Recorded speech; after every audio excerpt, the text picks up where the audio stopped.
গোপন সূত্রের খবরের ভিত্তিতে গতকাল রাতে 16 জন বাংলাদেশিকে আটক করল আগরতলা সরকারি railway police. Agartala railway station থেকে বাংলাদেশি 16 জন পুরুষ, 13 জন মহিলা এবং এর মধ্যে 3 জন বাংলাদেশি দালাল গ্রেফতার করা হয়েছে। এ বিষয়ে আগরতলা জিআরপিএফ এর বিভিন্ন আইনের ধারায় একটি মামলা দায়ের করা হয়েছে।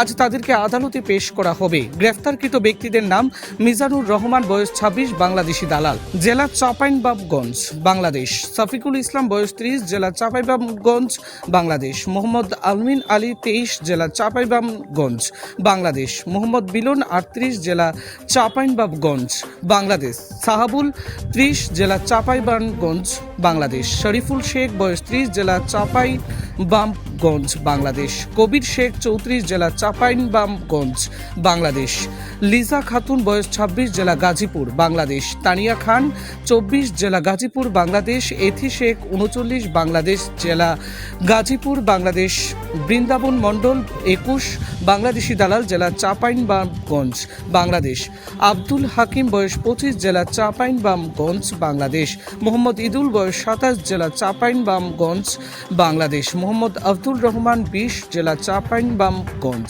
বাংলাদেশ। হিফজুর রহমান বরভূঁইয়ার প্রতিবেদন, বদরপুর বার্তা নিউজ।